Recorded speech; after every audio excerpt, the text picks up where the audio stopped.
구독과 좋아요는 저에게 모두 다 큰 힘이 됩니다. 안녕하세요. 거북이의 별색부르게 거북이입니다. 여러분은 봄, 여름, 가을, 겨울 중 어떤 계절을 가장 좋아하시나요? 저는 가을을 가장 좋아해요. 단풍이 풍성한 큰 나무와 가을 햇살. 이 풍경이 언제나 봐도 좋더라고요. 각 계절만의 매력이 있지만 특히 가을 풍경은 더 운치 있고 깊이 있는 느낌이랄까요? 요즘은 춥지도 덥지도 않아서 햇빛 쬐면서 산책하기 딱 좋은 날씨인데요. 그렇다면 우리가 매일 만나는 햇빛, 이 햇빛을 내리쬐는 것은 우리의 건강에 괜찮을까요? 오늘 함께할 저자 안드레아스 모리치는 어릴 적부터 심각한 질병들과 싸웠는데요. 그러면서 자연스레 식이요법, 영양학 등 여러 가지 자연치유법을 접하게 됩니다. 그 덕에 고작 20살일 때 홍채 진단법과 식이영양학에 대한 공부가 모두 끝나 있었다고 해요. 정말 대단하죠. 그 후로도 다양한 의학 지식을 공부해 의학 전문가가 되었고 대체의학에 대한 연구를 본격적으로 하며 많은 사람들에게 몸과 마음을 치료하는 의학법을 알리고 있는 분입니다. 오늘은 이분이 말하는 햇빛에 관한 이야기를 햇빛의 선물과 함께 나눠보도록 할게요. 우리가 햇빛에 노출되는 것이 몸에 좋은지 좋지 않은지에 대한 의견들이 참 많죠. 그런데 자연에서는 없어서는 안 되고 믿을만 하며 그 양도 풍부한 천연 치료제가 많은데 그 중에서도 가장 중요한 것이 바로 햇빛이라고 해요.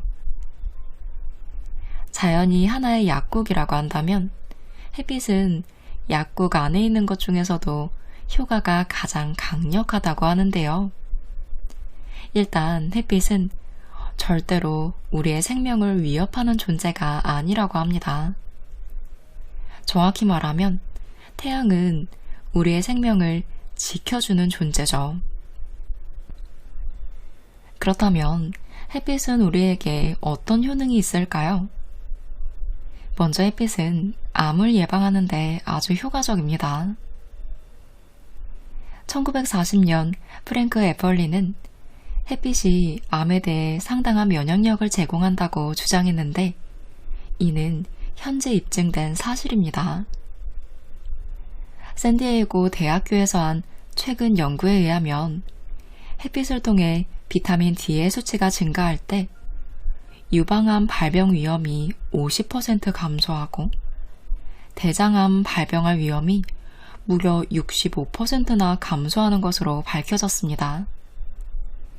연구원들은 실험 대상자들을 혈중 비타민 D 수치에 따라 여러 그룹으로 나눈 뒤 각 그룹 간의 암 발병 빈도를 비교했어요. 비타민 D 수치가 가장 낮은 그룹인 사람들은 유방암 발병 위험이 가장 높았는데요. 혈중 비타민 D 수치가 증가할수록 유방암 발병 위험이 감소합니다.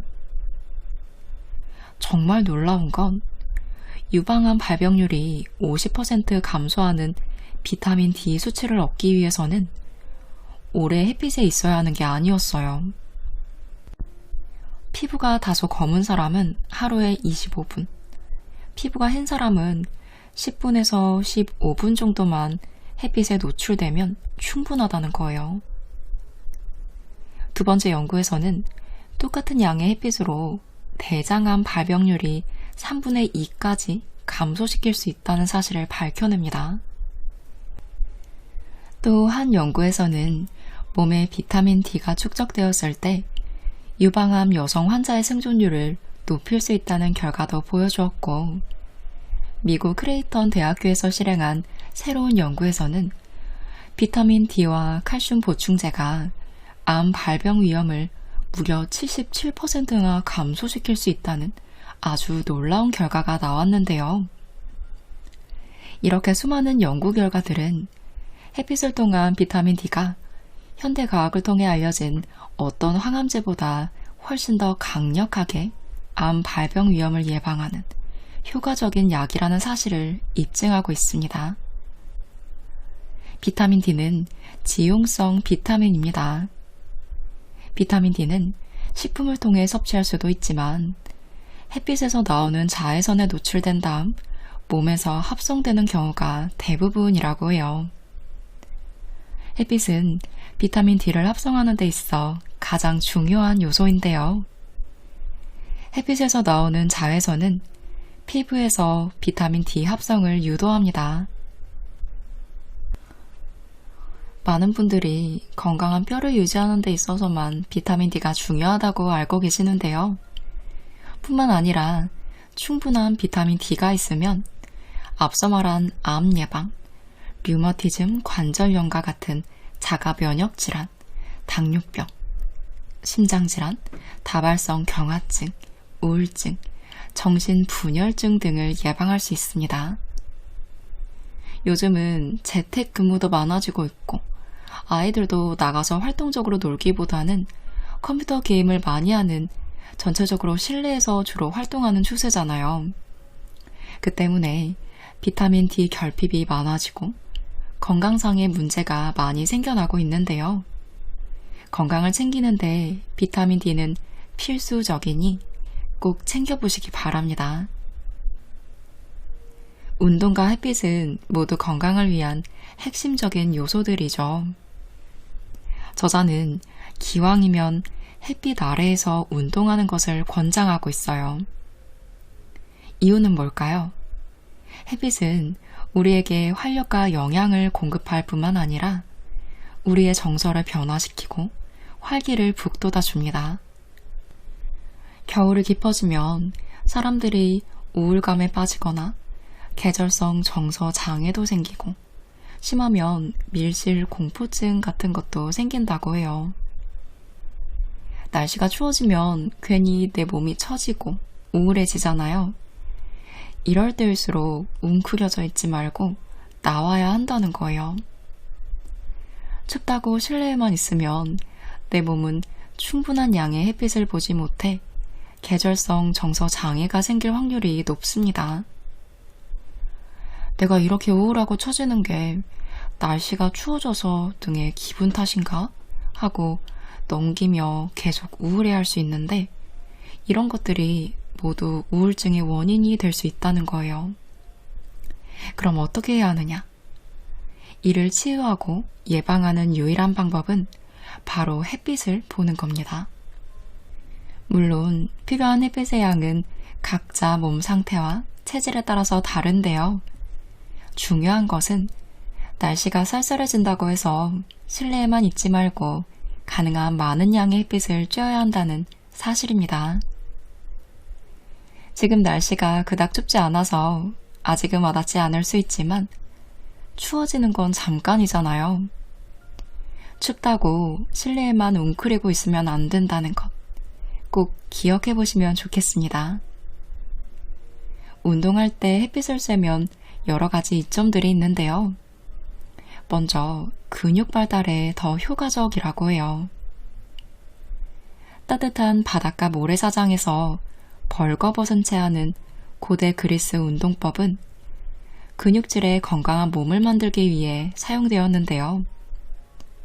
몸의 어느 부분이든 햇빛을 받으면 테스토스테론 생산이 크게 증가하고 남성의 경우는 정자 생산량도 증가합니다. 또한 생식기 주변이 햇빛에 노출되면 호르몬 수치가 200% 이상 증가하는 연구 결과가 밝혀졌습니다. 특히 햇빛을 쬐면서 근육 운동을 할 때는 이것만 지키면 운동의 효과를 극대화할 수 있다고 해요. 강도 높은 근육 운동을 반복하세요. 운동 시간은 한 번에 60분을 넘지 않도록 합니다. 집중적인 운동을 하고 일주일에 2회에서 3회 이상은 하지 않습니다. 근육 운동을 하는 날을 피해 다양한 유산소 운동을 하는 것이 좋습니다.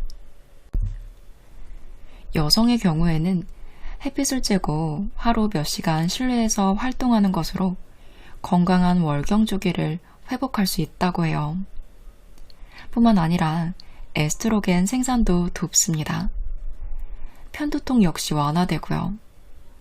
또한 고혈압으로 고통을 겪고 있는 사람들에게도 많은 도움이 되는데요. 한 연구에서는 격렬한 운동 프로그램을 6개월 동안 수행한 고혈압 환자들의 혈압이 15% 감소합니다. 반면 하루에 1시간씩 자외선을 쬐는 환자들의 경우에는 단지 5에서 6일 만에 혈압이 눈에 띄게 감소한다는 사실이 입증되었다고 해요. 따라서 햇빛을 쬐면서 하는 운동은 부작용 없이 자연을 이용해 무료로 고혈압을 치료하는 최고의 치료 수단 중 하나라고 볼 수 있겠죠. 운동과 일광욕은 심장의 능률을 증가시킵니다. 1시간의 일광욕은 심장의 능률을 평균 39% 증가시키고 이 효과는 5에서 6일간 지속된다고 해요. 이런 햇빛 요법을 이용하면 심장을 자극하기 위해 사용하는 약물을 효과적으로 대체해 볼 수도 있겠죠. 햇빛은 약처럼 단순히 질병의 증상을 억제하는 것이 아니라 몸과 정신의 균형을 되찾게 해준다는 사실을 우리는 특히 알아야 할 필요가 있습니다. 햇빛은 필수 영양소 정도가 아니라 기적의 치료제로 취급받아야 한다고 저자는 강력하게 말하고 있어요. 근데 햇빛 많이 쬐면 피부암을 유발한다고도 하는데 아닌가요? 라고 햇빛을 위험한 것으로 생각하는 분들도 계실 거예요. 그런데 피부암의 진짜 범인은 지방만 가득하고 신선한 영양소와 항산화 물질이 부족한 식단이라고 해요. 지방과 가공식품은 햇빛 화상이나 기타 손상에 취약하도록 만드는 경향이 있는데요.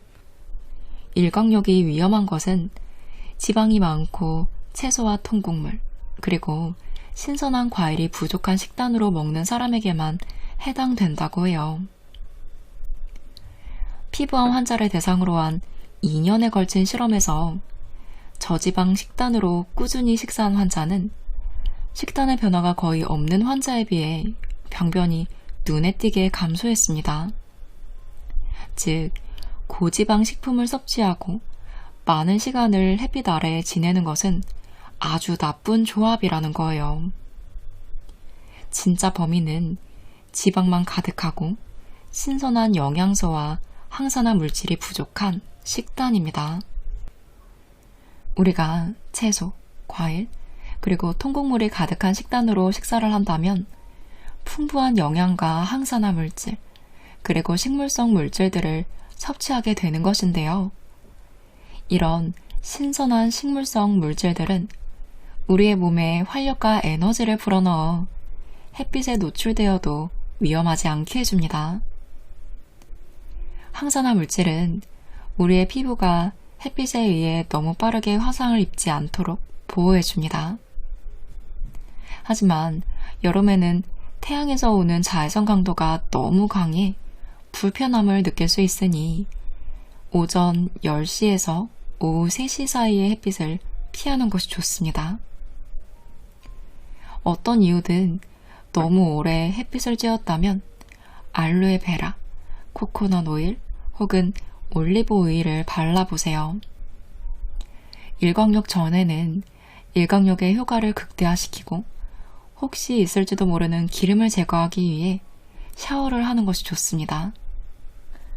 겨울과 봄, 가을에는 햇빛이 부드러워 여름처럼 정오의 햇빛을 굳이 피할 필요가 없다고 해요. 특히 겨울의 아침과 저녁은 햇빛의 강도가 약하기 때문에 오히려 정오 무렵의 한낮에 햇빛을 쬐는 것이 더 좋습니다. 햇빛 치료를 시작하려면 가능하다면 몇 분 동안 몸 전체를 노출시키는 것이 좋지만 이것이 어렵다면 일주일에 여러 날, 하루에 평균 40분에서 60분 동안 햇빛 아래에서 산책을 하는 것이 좋습니다. 이 정도면 신체와 정신 건강을 유지하는 데 필요한 충분한 양의 햇빛을 쬐실 수 있을 거예요. 우리의 몸은 일정량의 비타민 D를 저장할 수 있대요. 저장된 비타민 D는 겨울철에도 4주에서 6주 동안 남아 있을 수 있지만 틈날 때마다 직접 햇빛을 쬐어 비타민 D 배터리를 충전시켜 놓는 것이 훨씬 좋다고 합니다. 일광욕을 하고 나서 몸을 씻을 땐 음부와 겨드랑이를 제외한 나머지 부분에는 비누를 가급적이면 사용하지 않는 것이 좋습니다. 비누는 햇빛에 노출되어 있는 동안 피부에서 생산한 비타민 D를 포함한 모든 유분을 제거한다고 해요. 피부에서 생산한 비타민 D를 몸에 모두 흡수하는 데는 최대 48시간이 필요합니다. 일광욕을 할 때는 당연히 자외선 차단제를 사용하면 안 되겠죠. 자외선 차단제를 사용하면 피부에서 어떤 형태의 비타민 D도 생산하지 못하기 때문입니다. 이 부분은 계절에 따라 각자의 건강 상태, 상황에 따라 조절해 가면서 참고하시면 좋을 것 같습니다. 문화와 종교에 상관없이 대부분의 고대인들은 햇빛이 불멸과 깨우침의 열쇠라는 사실을 잘 알고 있었다고 해요. 태양 에너지는 두뇌에 힘을 주는 원천입니다. 태양 에너지는 공기, 물, 불, 그리고 토양을 통해 우리 몸으로 들어오는데요. 햇빛은 선글라스나 렌즈로 가리지 않는 한 인간의 눈을 통해 가장 쉽게 몸으로 직접 들어오고 밖으로 빠져나갈 수 있다고 해요. 눈은 햇빛이 몸으로 들어올 수 있는 가장 큰 대문인 거죠. 태양을 응시하는 것은 고대인들의 몸과 정신을 치유하기 위해 사용했던 방법인데요. 반드시 아침 혹은 저녁 무렵 태양이 떠오르거나 지기 전 1시간 이내에 태양을 응시하는 거예요. 떠오르는 태양이나 저무는 태양을 하루 한번 쳐다봅니다. 첫째 날은 긴장을 풀고 10초 이내로 태양을 바라보세요. 둘째 날은 20초까지 바라보고 날마다 10초씩 시간을 늘려가세요. 이렇게 열흘이 되면 마지막 날에는 태양을 100초간 바라보게 되는데요. 이때 눈을 깜빡거리는 것은 문제가 되지 않습니다. 태양을 응시하는 것의 장점을 충분히 누리려면 하루에 10초씩 늘리는 것을 3개월간 계속해야 한다고 해요. 그렇게 3개월 후엔 15분 정도 태양을 응시할 수 있겠죠.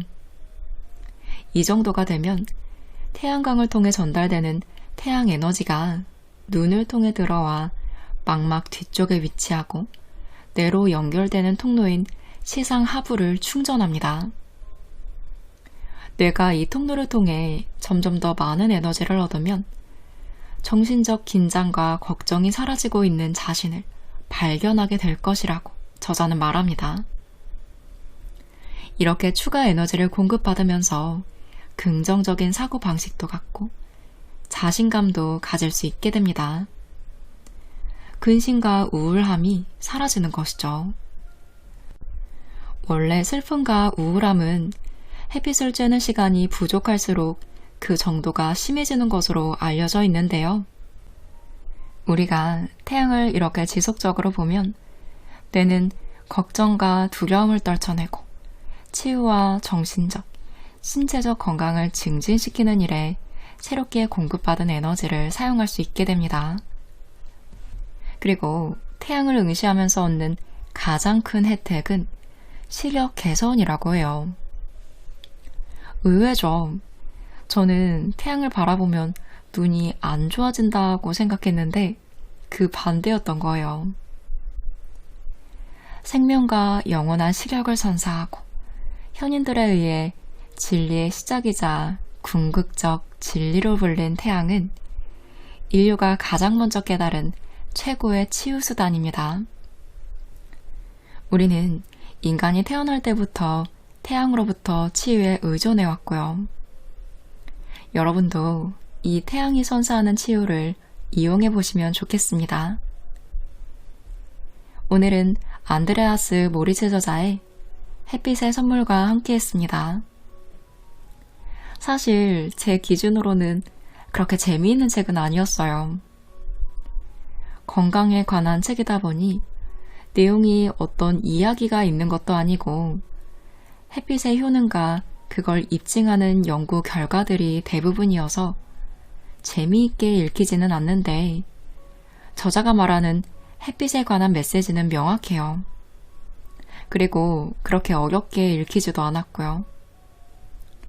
약간은 딱딱할 수 있는 내용에 비해서 생각보다 매끄럽게 읽혀요. 그래서 이 책의 내용을 더 쉽고 명확하게 이해할 수 있었습니다. 제가 사실 밖에 나가는 걸 그렇게 좋아하진 않아요. 막상 나가서 산책하는 건 좋은데 나가기까지가 참 쉽지 않더라고요. 그래서 제가 자극받으려고 읽어본 책이에요. 실내에서 하는 운동은 매일 하는데 그걸 이어서 하는 산책은 잘 안 하게 되는 것 같아요. 근데 이제 날씨도 선선해지고 했으니 좀 걸어보려고 동기부여하고자 그것을 여러분과 같이 해보고자 햇빛의 선물과 함께 했습니다. 책에는 햇빛에 관한 효능과 조심해야 할 점, 어떻게 햇빛으로 내 건강을 효과적으로 챙길 수 있는지에 대한 햇빛의 모든 것이 담겨 있어요. 아, 그래. 내가 병 안 걸리고 건강하게 살려면 나가서 햇빛이라도 열심히 쬐봐야겠다라는 생각이 저절로 들며 동기부여가 제대로 됐던 책입니다. 자연 치유로 건강을 챙기고 싶은 분들이 참고해보시면 좋을 것 같습니다.